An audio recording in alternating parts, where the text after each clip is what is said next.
एक ऐसा जबरदस्त एक्टर जिसने अपनी आंखों से ही लोगों के दिलों में खौफ पैदा कर दिया।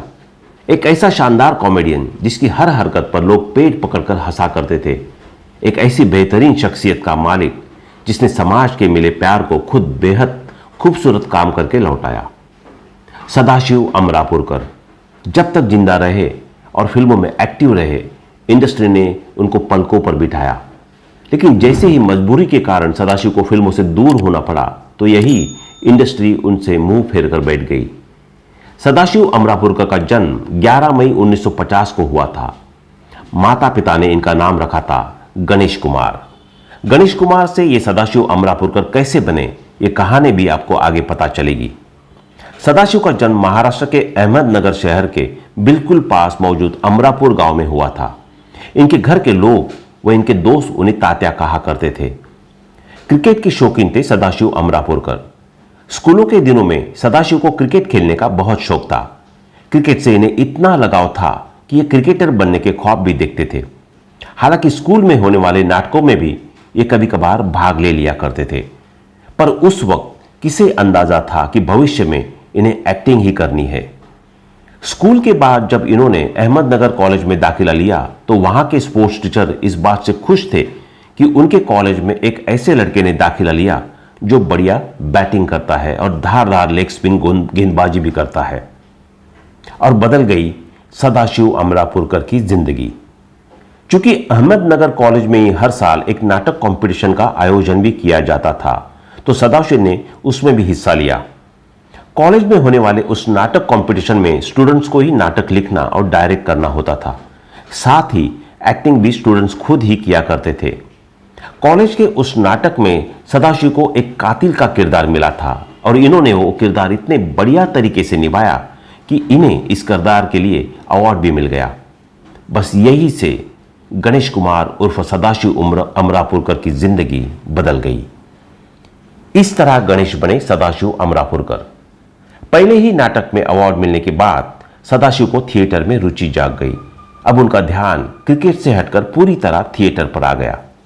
कॉलेज में इन्होंने ढेरों नाटकों में काम किया। अहमदनगर कॉलेज से ग्रेजुएशन करने के बाद ये पुणे यूनिवर्सिटी गए और वहां से इन्होंने एमए इन हिस्ट्री व एमए इन सोशियोलॉजी की। साथ ही साथ नाटक में भी वो एक्टिव रहे। वे न केवल नाटकों में भी एक्टिंग करते थे, बल्कि डायरेक्शन भी किया करते थे। अब तक इन्होंने अपना नाम गणेश से बदलकर सदाशिव रख लिया था और साथ ही अपने गांव अमरापुर को भी अपने नाम संग जोड़ लिया। इसी तरह गणेश कुमार बन गए सदाशिव अमरापुरकर। परिवार से लड़ी लड़ाई। अब तक इन्हें एहसास हो चुका था कि ये सिर्फ थिएटर के लिए पैदा हुए हैं। हालांकि इनके घर वाले और खास तौर पर इनके पिता थिएटर को लेकर इनके जुनून से बेहद परेशान थे। उन्हें फिक्र थी कि उनका बेटा शादीशुदा है और पिता भी बन चुका है, लेकिन उसे काम धंधे की कोई फिक्र नहीं है। इनके पिता ने इन्हें खूब समझाया, डांटा भी। एक दिन तो इन्हें कमरे में बंद तक कर दिया, लेकिन इन्होंने अपने पिता से कह दिया कि थिएटर इनकी सांस है और ये थिएटर के अलावा कुछ और करने की सोच भी नहीं सकते। किसी के रोकने से ही नहीं रुकेंगे। इनकी जिद के सामने पिता को हार माननी ही पड़ी। इन्हें नाटक करने की छूट दे दी गई। चूंकि इतनी पत्नी एलआईसी में नौकरी करती थी, तो घर चलाने की टेंशन इन्हें थी ही नहीं। थिएटर के नामी एक्टर बन गए सदाशिव। धीरे धीरे महाराष्ट्र में थिएटर जगत में इनका नाम होने लगा।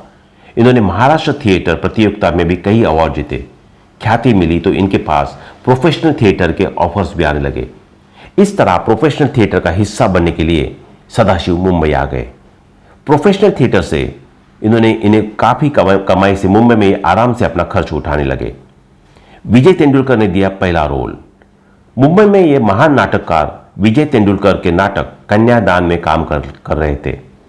अपनी एक्टिंग स्किल से ये विजय तेंदुलकर का दिल कब जीत चुके थे। एक दिन विजय तेंदुलकर ने इनसे कहा कि मैंने अर्धसत्य नाम से एक फिल्म की स्क्रिप्ट लिखी है, उसमें किरदार है जिसमें आपसे कराना चाहता हूं।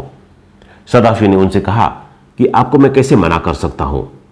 इस तरह साल 1983 में सदाशिव अमरापुरकर ने फिल्म अर्धसत्य से अपनी फिल्मी करियर का आगाज कर दिया। अर्धसत्य में इनके किरदार का नाम रामा शेट्टी था। रामा शेट्टी का वो छोटा सा किरदार बहुत ज्यादा लोकप्रिय हुआ। पहले ही फिल्म किरदार के लिए सदाशिव अमरापुरकर को सर्वश्रेष्ठ सहायक अभिनेता के खिताब से नवाजा गया। इस फिल्म के बाद सदाशिव के पास ऑफर्स की झड़ी लग गई।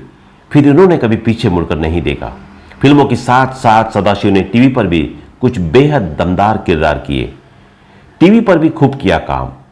80 के दशक में दूरदर्शन पर प्रसारित हुए शो राज से स्वराज तक में इन्होंने लोकमान्य तिलक का किरदार निभाया था, जबकि पंडित जवाहरलाल नेहरू की किताब डिस्कवरी ऑफ इंडिया पर बनाई गई श्याम बेनेगल की सीरीज भारत एक खोज में इन्होंने महात्मा फुले का किरदार निभाया था। ऐसा रहा फिल्मी करियर।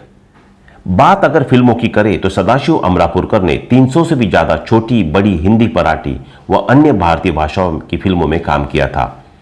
इनके निभाए कई किरदार बेहद चर्चित हुए, मगर साल 1951 में रिलीज हुई महेश भट्ट की सड़क में इनका निभाया महारानी का किरदार कभी नहीं भुलाया जा सकेगा। सदाशिव अमरापुरकर ने महारानी का यह किरदार इतने सशक्त अंदाज में निभाया था कि फिल्म फेयर ने भी इस फिल्म के बाद अपनी अवार्ड कैटेगरी में best actor in a villainous role को भी शुमार किया और से पहला अवार्ड भी सदाशिव अमरापुरकर को महारानी फिल्म के लिए दिया गया। जब ढेरों फिल्मों ने इन्होंने बेहद खतरनाक और डरावने विलन के रोल में निभाए तो कई फिल्मों में इन्होंने अपनी जबरदस्त कॉमिक टाइमिंग से अपने चाहने वालों को खूब हंसाया भी। समाज सेवक भी थे सदाशिव अमरापुरकर। सदाशिव अमरापुरकर केवल अभिनेता नहीं बल्कि एक समाज सेवी भी थे। दिग्गज एक्टर डॉक्टर श्रीराम लागू संग मिलकर इन्होंने समाज सेवा के कई शानदार काम किए थे। अपने पुण्य कार्यों के लिए ये अपनी जान पहचान के लोगों से फंड जुटाते और इस फंड को जरूरतमंदों तक पहुंचाते। समाज के प्रति अपनी जिम्मेदारियों को सदाशिव अमरापुरकर बेखूबी समझते थे, लेकिन एक दफा इसी समाज के लोगों ने इनके साथ एक ऐसा शर्मसार करने वाला बर्ताव किया कि जिसे जानकर हर कोई दुखी हो गया।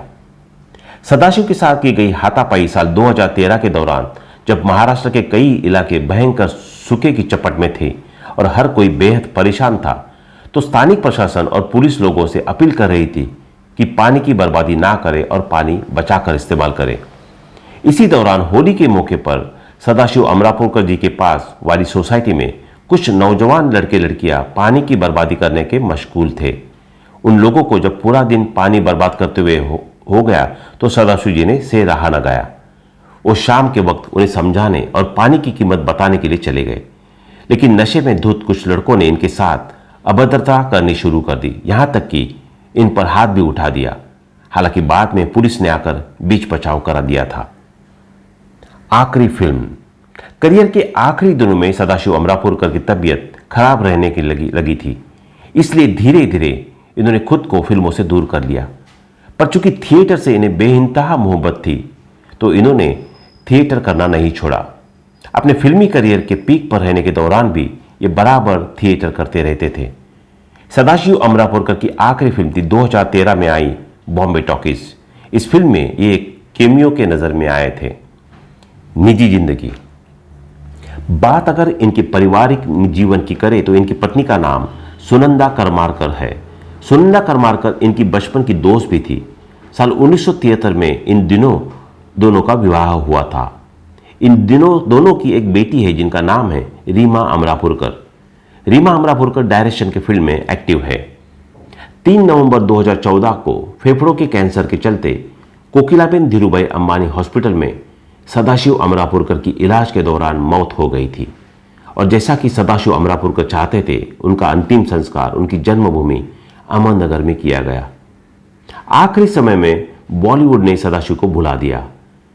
फिल्म इंडस्ट्री के लगभग हर बड़े स्टार के साथ सिल्वर स्क्रीन शेयर कर चुके सदाशिव अमरापुरकर की अंतिम यात्रा में बॉलीवुड से सिर्फ अभिनेता रजा मुराद और डायरेक्टर गोविंद निहलानी ही शामिल हुए थे।